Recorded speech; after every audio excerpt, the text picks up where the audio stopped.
রাত্রে বৃষ্টি দেখে আমার মতো খিচুড়ি পাগলা কে কে আছেন?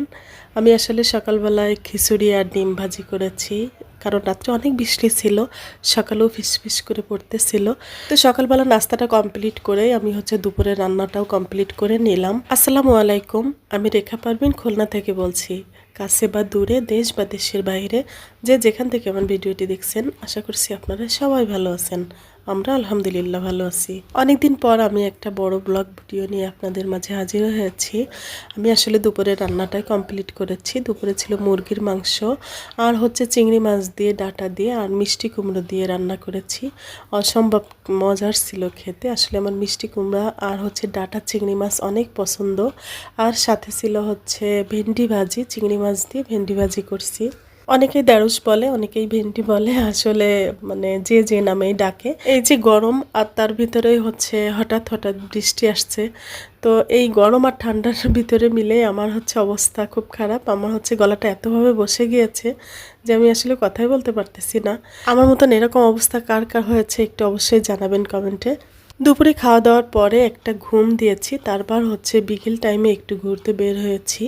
আসলে আমার বাড়ির পাশেই একটা বাঁশের আর কাঠের সাঁকো করছে, ব্রিজ করছে আর কি। তো আমিও হিপ হিপ কিনে আর কিছু বুট নিয়ে ঘুরতে চলে আসছি। আর রাত্রে আমাদের ডিনার বাইরে করতে হবে। তো আমার মেয়ে সেতু ও প্রোগ্রাম করছে যে আমরা সবাই মিলে রাত্রে বাইরে খাবো। এই জন্য চলে আসলাম কাচ্চি ডাইনে। সবাই মিলে যে যার মতো চেয়ার নিয়ে বসে পড়লাম। আর এখানেই ওনারাই সার্ভ করে দিচ্ছেন। তো আমার সাথে এতক্ষণ যদি থেকে থাকেন আর আমার এই ভিডিওটা যদি এতটুকু ভালো লেগে থাকে, প্লিজ একটা লাইক দিতে ভুলবেন না। আপনি যদি আমার পেজে নতুন হয়ে থাকেন, চাইলে আপনি আমার পেজটিকে ফলো দিয়ে রাখতে পারেন। আর সেটাও যদি অলরেডি করে থেকে থাকেন, আপনাকে অসংখ্য ধন্যবাদ।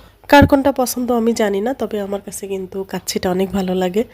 তো এখানে প্রচুর পরিমাণে রাইস ছিল, তারপর কাচ্চিতে সব কিছু মিলে অনেক পারফেক্ট, অনেক মজার ছিল। সবাই মিলে খুব মজা করে আড্ডা করে খেয়েছি। তবে আমার হাজব্যান্ড না বাইরের খাবার একদম পছন্দ করেন না, বলে তুমি বাসায় যেটা রান্না করো সেটাই অনেক মজা লাগে, অনেক পারফেক্ট। তারপরেও সবাই মিলে আর কি রিকোয়েস্ট করে তারপরে নিয়ে আসছে। তবে মাঝে মধ্যে আমরা দুজন বের হই, বাইরে খাওয়া দাওয়া করি।